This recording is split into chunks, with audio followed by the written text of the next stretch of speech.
college. I'm an English major and I'm currently in Walla Walla. And today I'll be reading a story to you.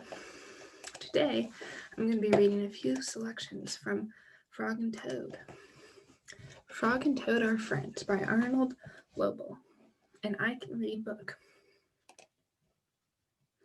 Frog and Toad Are Friends. Right, so this is the contents page, which tells us what stories are in the book. So there's spring, the story, a lost button, a swim, and the letter. All right, so we're going to read spring first. Frog ran up the path to Toad's house. He knocked on the front door. There was no answer. Toad, Toad, shouted Frog. Wake up, it is spring. Blah, said a voice from inside the house. Toad, Toad, cried Frog. The sun is shining. The snow is melting. Wake up. I am not here, said the voice. Frog walked into the house. It was dark. All the shutters were closed. Toad, where are you? Called Frog. Go away, said the voice from a corner of the room. Toad was lying in bed. He had pulled all the covers over his head. Frog pushed Toad out of the bed.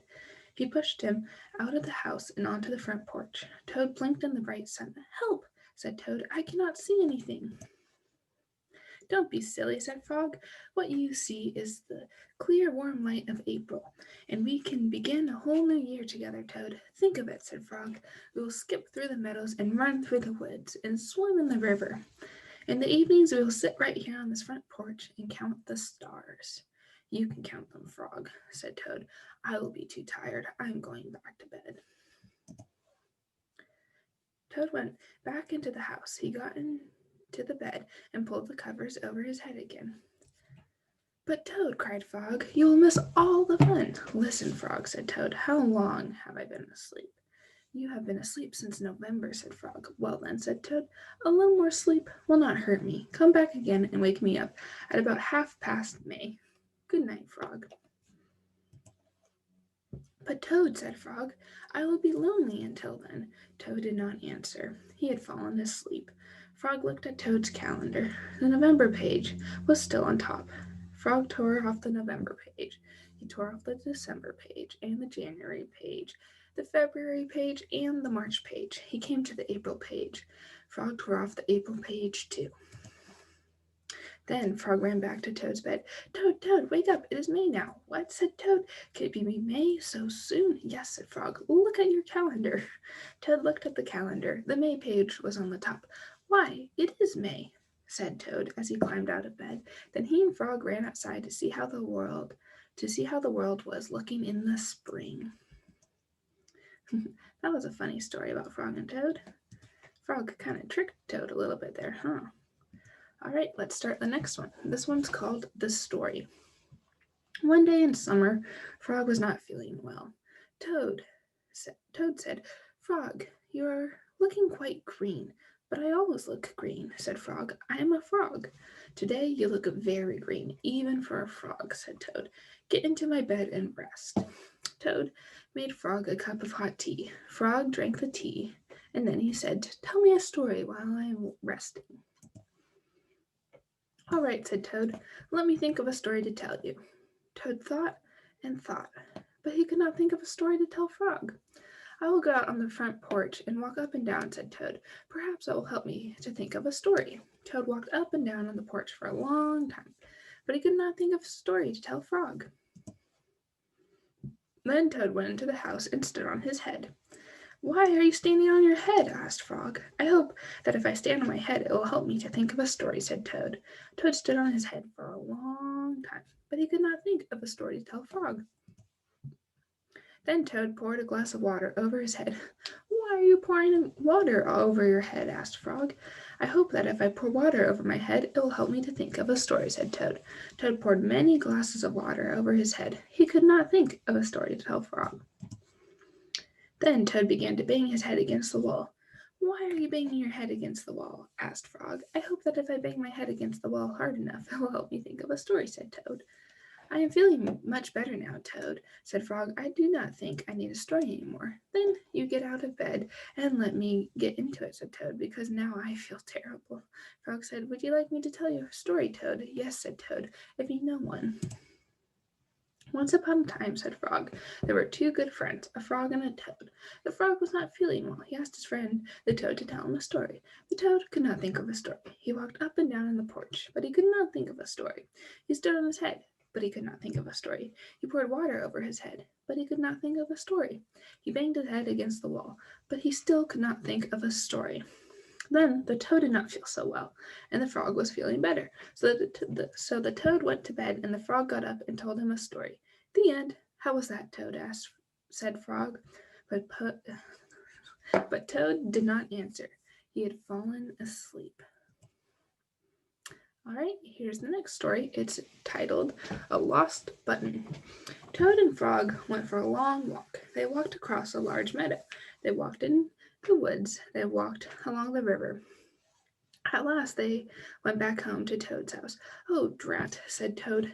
Not only do my feet hurt, but I have lost one of the buttons on my jacket.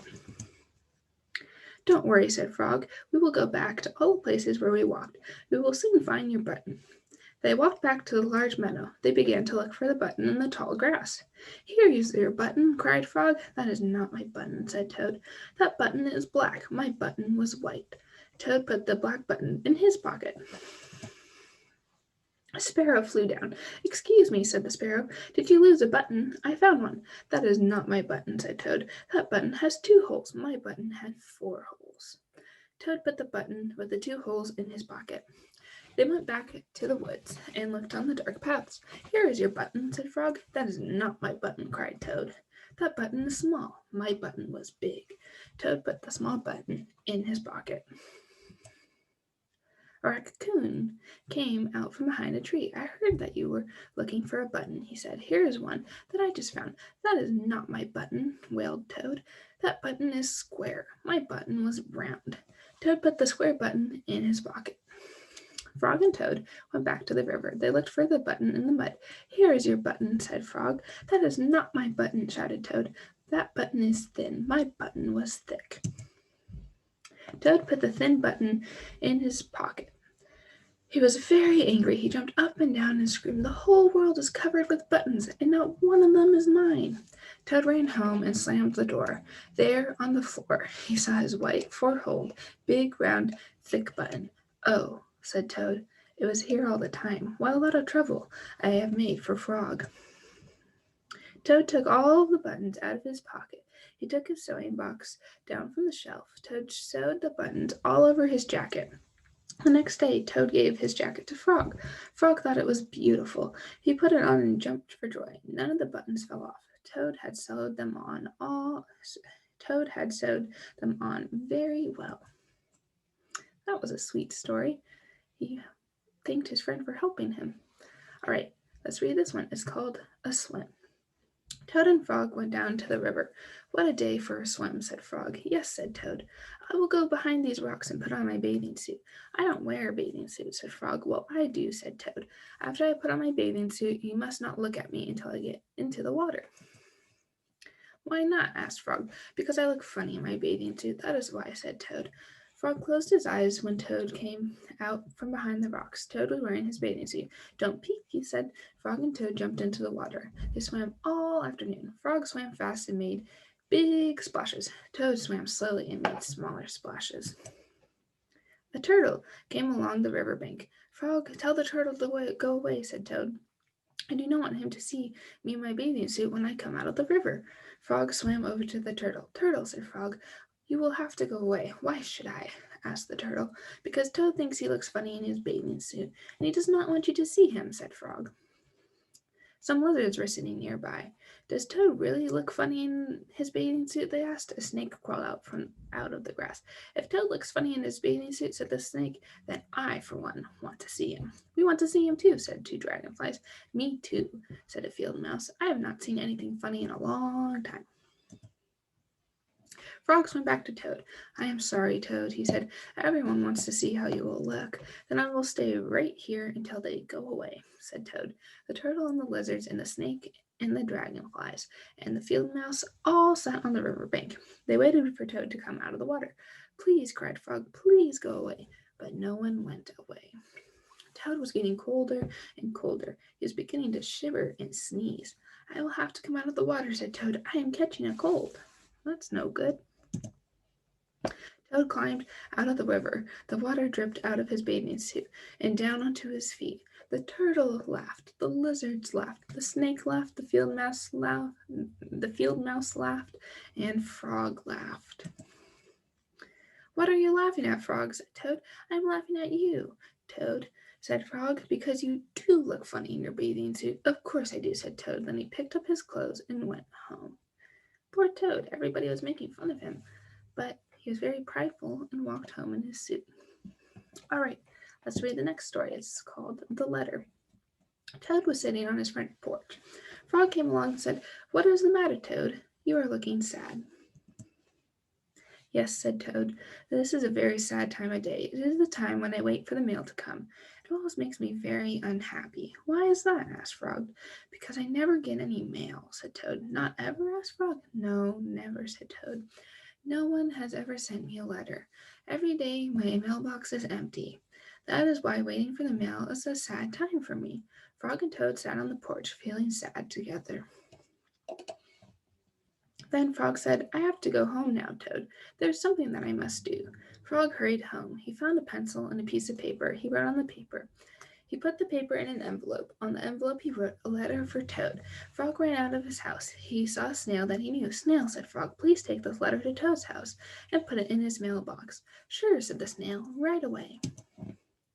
Then Frog ran back to Toad's house. Toad was in bed taking a nap. Toad, said Frog, I think you should get up and wait for the mail some more. No, said Toad, I am tired of waiting for the mail. Frog looked out the window at Toad's mailbox. The snail was not there yet.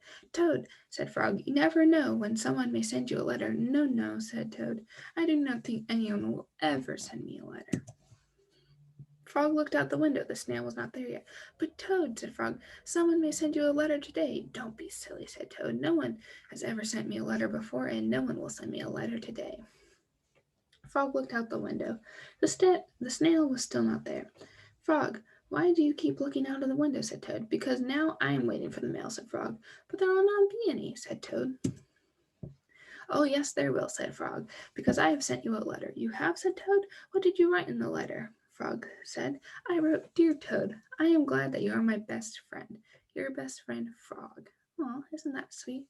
Oh, said Toad, that makes a very good letter. Then Frog and Toad went out onto the front porch to wait for the mail. They sat there, feeling happy together. Frog and Toad waited for a long time. 4 days later, the snail got to Toad's house and gave him his letter from Frog. Toad was very pleased to have it.